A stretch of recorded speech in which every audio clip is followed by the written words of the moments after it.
السلام علیکم میرے عزیزوں و اقارب، میرے عزیزوں، میں ہوں افتخار رفیع، پیارے پاکستان کے سٹی آف لو لاہور سے۔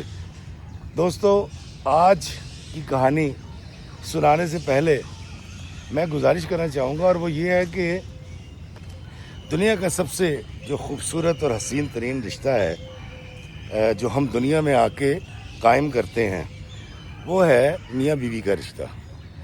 اور میاں بیوی کا جو یہ ادارہ ہے، یہ اس قدر اعلیٰ درجے کا ہے اور اس کی اتنی اہمیت ہے کہ اللہ تعالیٰ نے اس دنیا کا آغاز میاں بیوی کے رشتے سے کیا، یعنی آدم اور حوا۔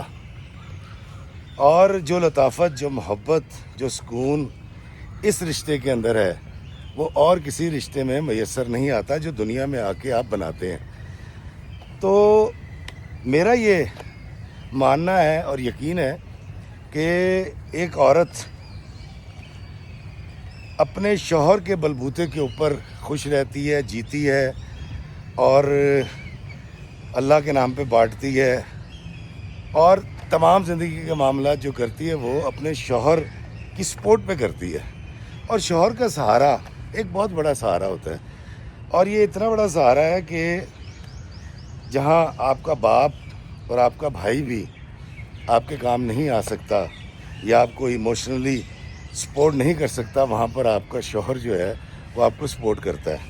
اور یہی خوبصورتی ہے کہ جہاں پر شوہر کو ضرورت ہوتی ہے کسی برے وقت میں تھپکی کی، محبت کی، پیار کی، تو بیوی اس کے لیے یہ سہارا بنتی ہے۔ یہ بڑا خوبصورت، بڑا رومانٹک اور بڑا اعلیٰ درجے کا رشتہ ہے یہ۔ آج جو میں کہانی سنا رہا ہوں، یہ ساری بات کرنے کا مقصد صرف یہ ہے کہ آج کی جو کہانی ہے یہ ایک لڑکی نے مجھے سنائی لنڈن سے کال کر کے۔ لکی اس کو کہتے ہیں، زرینہ اس کا نام تھا، اور جب وہ پیدا ہوئی تھی تو اس کے ڈیڈی کی ایک بڑی اچھی نوکری ہو گئی تھی، تو اس کے ڈیڈی نے اس کو بچپن سے ہی لکی کہنا شروع کر دیا۔ تو لکی اسلام آباد میں رہتی تھی، اس کے ڈیڈی ایک بڑے سرکاری افسر، اس کے بھائی دو بڑے اچھے بزنس مین، اور یہ ماں باپ کی اکلوتی تھی۔ اور اس کی ایک سہیلی تھی زینی۔ لکی اور زینی دونوں کالج میں پڑھتے تھے، اور لکی کی خالہ جو کہ بیوہ تھی، ان کا ایک بیٹا تھا، عاقل اس کا نام تھا، جو سائبر سیکورٹی کا کوئی کورس کرنے کے لیے UK چلا گیا تھا۔ اور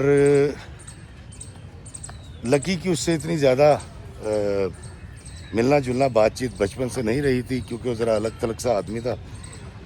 تو خالہ کے ساتھ تو ملاپ رہتا تھا، اور خالہ ہمیشہ تعریف کیا کرتی تھی کہ جی عاقل جو ہے وہ یہ ڈگری لے لی ہے، وہ ڈگری لے لی ہے، اب اس کا پاسپورٹ بن گیا ہے، عاقل کو بڑی اچھی نوکری مل گئی ہے، عاقل جو ہے وہ 5 وقت نماز پڑھتا ہے، مسجد کمیٹی کا ممبر بن گیا لنڈن میں۔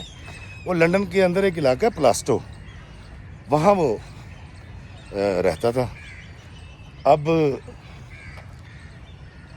لکی کی والدہ نے خود سے یہ بات کی اپنی بہن سے کہ لکی کی شادی عاقل سے کر دی جائے۔ اب بہنیں آپس میں اس طرح کی چیزیں کر لیتی ہیں، تو عاقل کی والدہ نے عاقل سے بات کی، اور عاقل نے کہا بالکل ٹھیک ہے، جیسے آپ چاہیں، جہاں شادی کرنا چاہیں کر دیں۔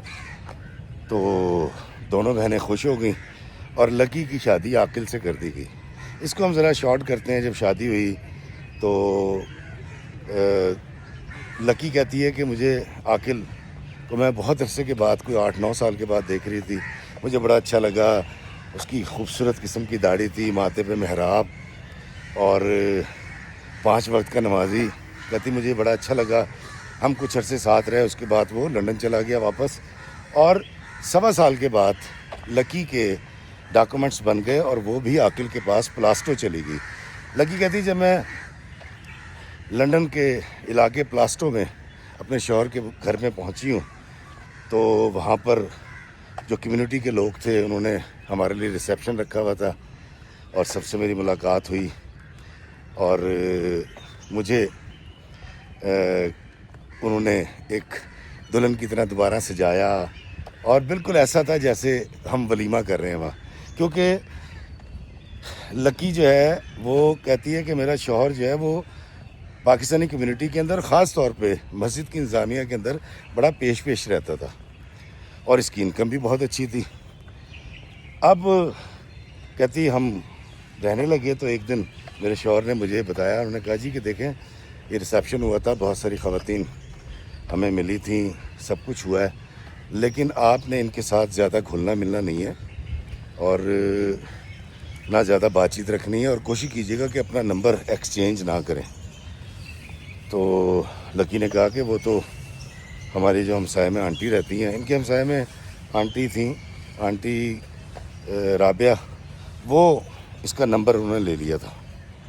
تو انہوں نے کہا آنٹی رابعہ کو تو میں نے نمبر دے دیا تھا. انہوں نے کہا بس ٹھیک ہے, ان کو دے دیا, آئندہ کسی کو نہیں دینا اور ان لوگوں سے ملنے کی کوئی ضرورت نہیں ہے. کہتی میں نے کہا ٹھیک ہے, میرے شوہر کہہ رہے ہیں تو میں نہیں ملوں گی. کہتی آنٹی رابعہ نے مجھے کسی ایک واٹس ایپ گروپ میں ایڈ کیا اور اس کے اندر تصویریں شیئر کی اس ریسیپشن کی.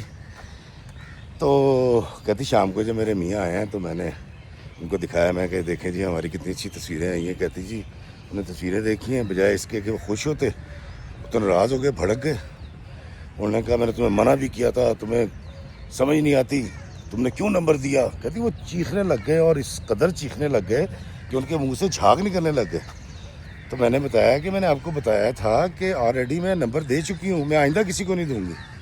کہتی خیر عاقل نے اپنے آپ کو کنٹرول کیا اور مجھے ان کا ریئیکشن کچھ اچھا نہیں لگا. خیر کہتی وقت گزرنے لگا اور روز وہ مجھے یہ چیزیں بتاتے تھے کہ تم نے کسی سے ملنا نہیں ہے, کسی سے بات نہیں کرنی, یہاں کے لوگ اچھے نہیں ہیں, یہاں کی عورتوں کو فالو نہیں کرنا, ان کو یہاں کی ہوا لگی ہوئی ہے. میں نے کہا بالکل ٹھیک ہے. پھر کچھ عرصہ گزرا, بالکل مجھے بچوں کی طرح انہوں نے سمجھانا شروع کر دیا میرے شوہر نے کہ تم نے اپنے گھر اتنا زیادہ فون نہیں کرنا اور کوئی ضرورت نہیں یہاں کی کوئی بات اپنی والدہ سے کرنے کی. کہتی اکثر مجھے کال آتی تھی میری سہیلی کی جو میرے ساتھ کالج میں پڑھتی تھی, زینی کی, تو ان کو زینی کی کال پہ بھی اعتراض رہتا تھا کہ اپنی سہیلی سے کہو کہ ہر وقت کال نہ کیا کرے. کہتی میں سمجھ گئی تھی کہ میرے شوہر آدم بیزار سے ہیں, کسی سے ملنا نہیں چاہتے, تو میں نے بھی یہ کوشش کی کہ جیسے وہ مجھے رکھیں گے میں ویسے ہی رہوں گی. تو کہتی ایک دن میری بیل ہوئی ہے. کہتی میں نے دروازہ کھولا تو آنٹی رابعہ تھیں, ہاتھ میں انہوں نے ہاٹ پوٹ پکڑ رکھا تھا. تو کہتی بیٹا میں نے تمہارے لیے کڑی پکائی ہے. تو کہتی میں نے ان کو بٹھایا, چائے پلائی اور وہ چلی گئی. کہتی شام کو میاں آئے ہیں تو کھانے کی میز پر جب انہوں نے کڑی دیکھی تو انہوں نے کہا یہ کب پکائی ہے. تو میں نے کہا جی میں نے تو نہیں پکائی, آنٹی رابعہ آئی تھیں اور وہ یہ کڑی دے گئی. تو میرے شوہر نے تو کھانا الٹا دیا اور اس قدر بولے ہیں, اور اس دن کہتی ان کے منہ سے گالیاں نکلنی شروع ہو گئی. اور میں حیران تھی, مجھے یقین نہیں آ رہا تھا کہ میرا شوہر ایک چھوٹی سی بات پہ اتنا بڑا ریئیکشن دے رہا ہے اور اس کے منہ سے گالیاں نکل رہی ہیں. انہوں نے کہا تجھے منع بھی کیا تھا اور تو فلاں اور یہ اور وہ, تو کار پہ اتر آئے, پتہ نہیں کیا کیا کیا کیا. کہتی کہ میں نے بڑی مشکل سے رو کے ہاتھ جوڑ کے پیر پکڑ کے اپنے شوہر کو منایا کہ آئندہ میں کسی سے رابطہ نہیں رکھوں گی, کسی سے کوئی چیز نہیں لوں گی.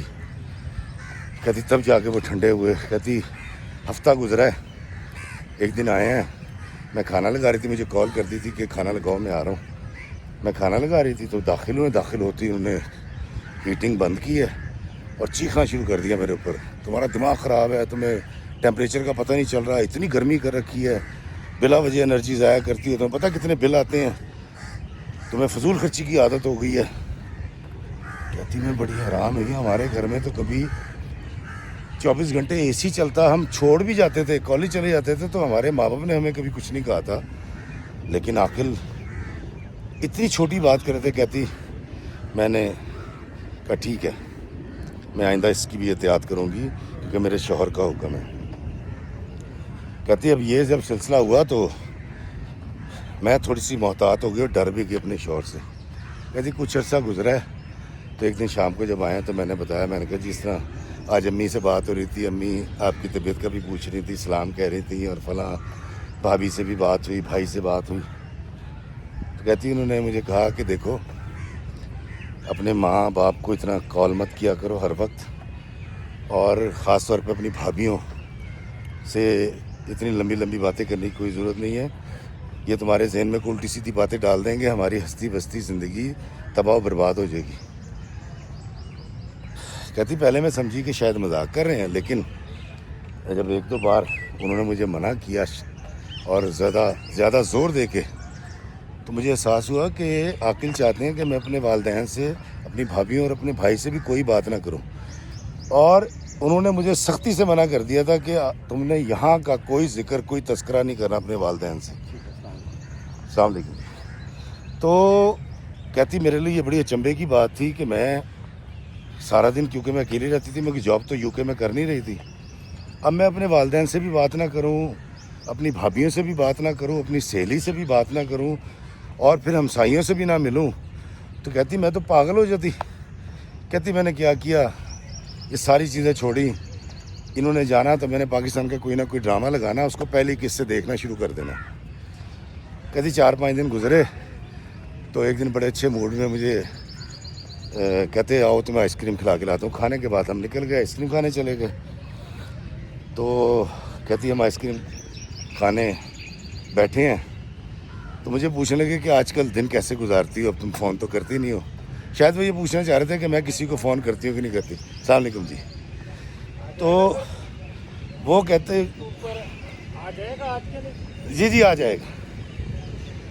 تو کہتی جی انہوں نے پوچھا, مجھے کہتے تمہارا دن اب کیسے گزرتا ہے, تم تو فون نہیں کرتی کسی کو اگر. تو میں نے کہا جی میں نے اس کا بڑا اچھا ایک طریقہ ڈھونڈ لیا ہے. آپ جاتے ہیں, میں اپنا سارا کام کر کے فارغ ہوتی ہوں, اور میں پھر کوئی بھی پاکستانی ڈرامہ پہلی قسط سے لگا لیتی ہوں. تو جب آپ واپس آتے ہیں تو اس کی 6 یا 7 قسطیں ہوتی ہیں. پھر میں اس کو بند کر دیتی ہوں, بیچ میں کھانا ہی پکا لیتی ہوں, پھر میں اگلے دن باقی ڈرامہ دیکھتی ہوں. اور اس طرح سے بے تحاشا ڈرامے پڑے ہوئے ہیں جن کو میں ایسے کر کے لگاؤں گی اور دیکھوں گی. دوستوں اس طرف گھاس کاٹی جا رہی ہے, دیکھیں یہ دیکھیں, یہ گھاس کاٹ رہے ہیں سامنے. تو یہ اس کی آواز ہے, تھوڑی سی ڈسٹربنس آپ کو برداشت کرنی پڑے گی. ویسے میں ذرا تھوڑا سا تیز ہو جاتا ہوں. تو لکی نے عاقل کو بتایا کہ تمہارے جاتے ہی میں کوئی نہ کوئی پاکستانی ڈرامہ لگا لیتی ہوں اور پھر اس کی ساری قسطیں دیکھنا شروع کر دیتی ہوں.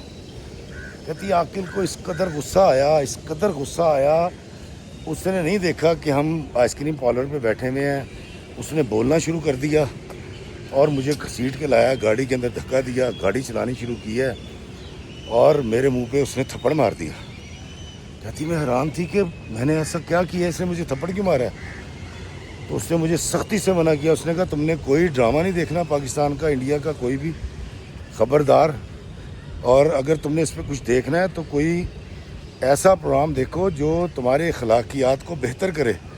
یہ ڈرامے عورتوں کا دماغ خراب کر دیتے ہیں, ان کے دماغ میں خناس آ جاتا ہے, یہ جھگڑے کرنے, سازش کرنا سکھاتے ہیں. اور خبردار اگر تم نے آج کے بعد ڈرامہ لگایا تو.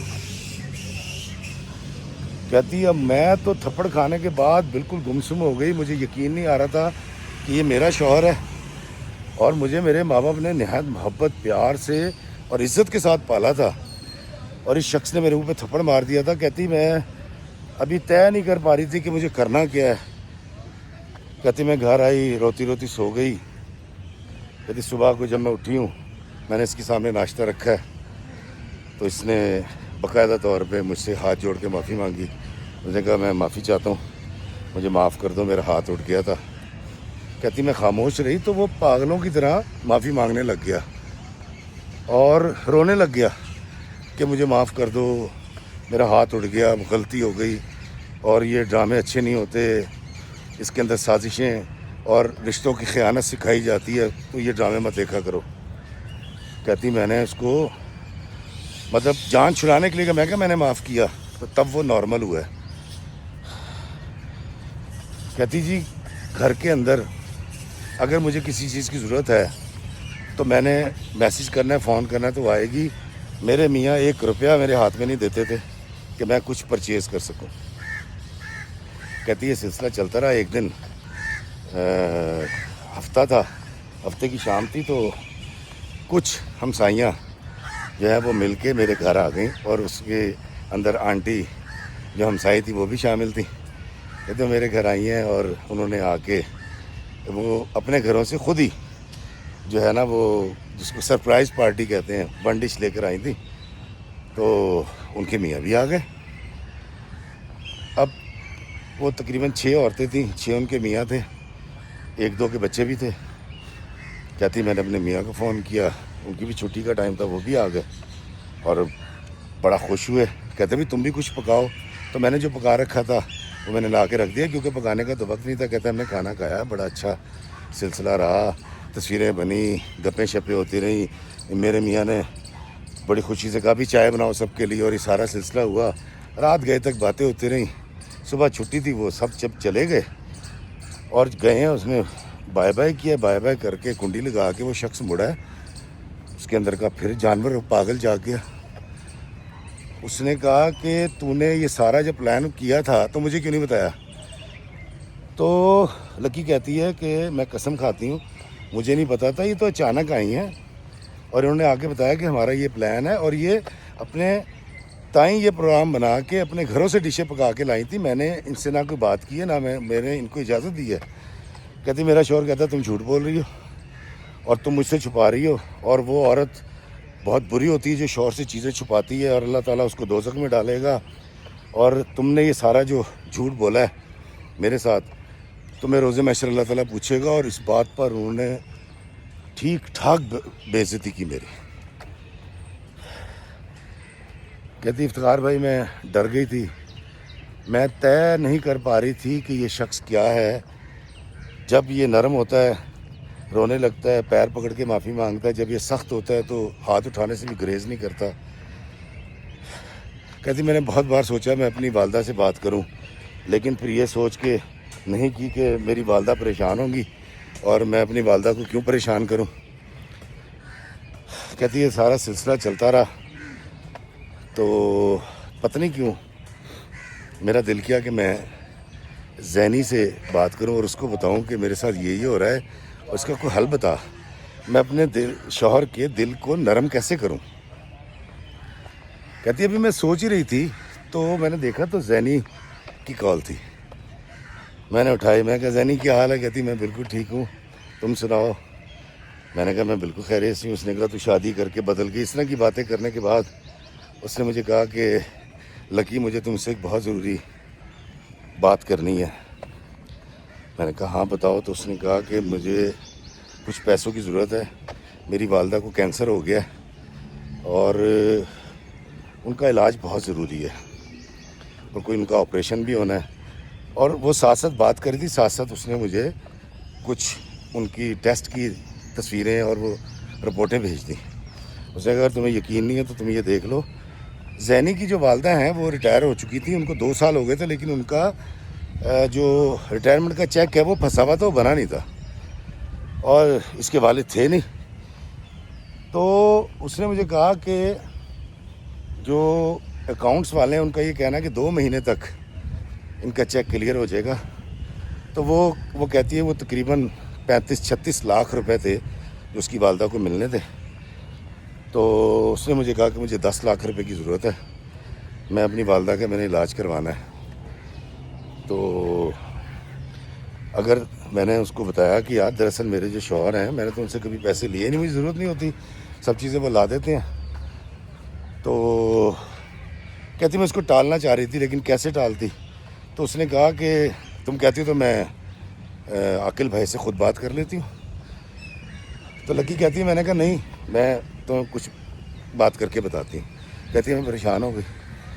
کہتی مجھے 3 دن میں سوچتی رہی شوہر سے بات کروں نہ کروں. میں نے کہا بات کروں گی پھٹ پڑیں گے. اور اس عرصے میں مجھے اس کی کالز بھی آتی رہی زینی کی اور میسیجز بھی آتے رہے. کہتی میں نے یہ طے کر لیا تھا. السلام علیکم جی, تھینک یو سر. تو یہ صاحب ایسے کر رہے تھے, ویل ڈن.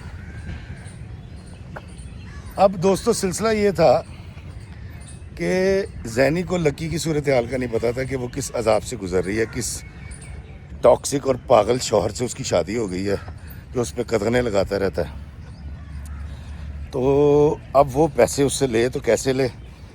اور زینی نے پہلی دفعہ پیسے مانگے تھے, بڑی اچھی سہیلی تھی اور ایک ریزن بھی ٹھیک تھی, اس کی والدہ کا علاج ہونا تھا. اب وہ 3 دن تک کوشش کرتی رہی، تو ایک دن اس نے بس ایسے ہی ذکر ہی شروع کیا. اس نے کہا سنیے وہ میری پاکستان کے اندر سہیلی ہے، آپ ملے ہوئے ہیں زینی سے. تو کہتی بس زینی کا نام لینا. تو انہوں نے کہا خبردار اور اپنی سہیلیوں کو کوئی ذکر نہ کیا کرو. میں نے کبھی کسی دوست کا ذکر تم سے کیا اور میرے سامنے اس کا بالکل ذکر نہیں کرنا.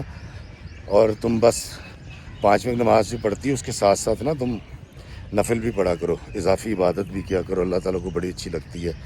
اور وہ مجھے عبادات کا درس دینے لگے، جو کہ ٹھیک ہے، بسم اللہ. میں بالکل اپنے شوہر کی یہ والی بات بھی میں نے ماننی شروع کر دی کہ اضافی عبادات بھی کی جائیں، لیکن جو میں بات کرنا چاہ رہی تھی، میرا مدعا، وہ میں بیان نہیں کر سکی.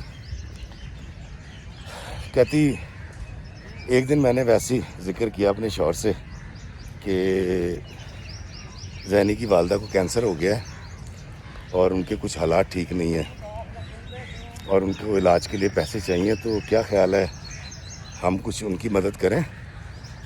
تو کہتی میرے شوہر نے کہا کہ میں نے یتیم خانہ نہیں کھولا ہوا، نہ میں حرام کماتا ہوں، میری بڑی محنت کی کمائی ہے، اور خبردار آئندہ تم نے اس طرح کی کوئی بات کی یا زینی کا ذکر کیا، اور اگر اس کی ماں کو کینسر ہوا ہے تو اس کے کسی فیل کی وجہ سے ہوا ہوگا، ایسی اللہ تعالیٰ کسی کو عذاب میں نہیں ڈال دیتا.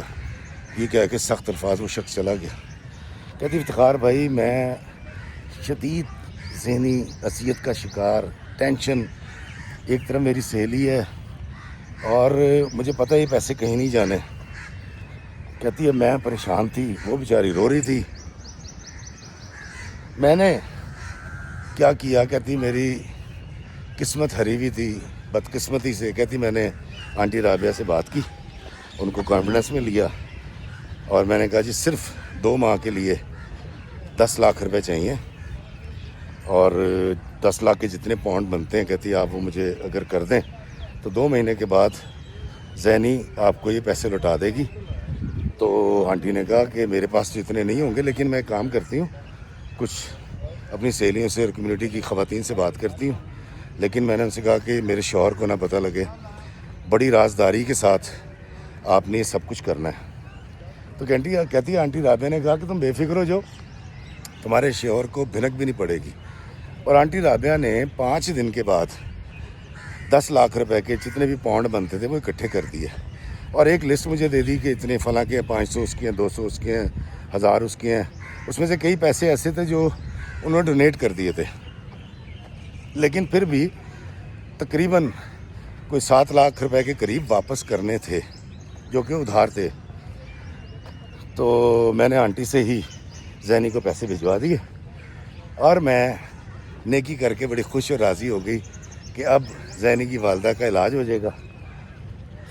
دوستو لکی کہتی ہے کہ 2 مہینے گزر گئے اور نہ چیک بنا، نہ اس کی والدہ صحت مند ہوئی، بلکہ 2.5 مہینے کے بعد اس کی والدہ کی ڈیتھ ہو گئی. زینی کی والدہ انتقال کر گئیں. اب یہ ایک ایسا وقت تھا کہ میرا وعدہ جو ہے وہ وفا نہیں ہوا تھا، کیونکہ میں نے 2 مہینے کا کہا تھا، 2.5 مہینے ہو گئے تھے. اب اس کی والدہ کی جب ڈیتھ ہوئی تو میں نے آنٹی کو سمجھایا کہ آنٹی کچھ دن ٹھہر جائیں، ابھی وہ صدمے کا شکار ہے، تو یہ وقت گزر جائے تو میں 10 دن کے بعد، ہفتے بعد بات کروں گی.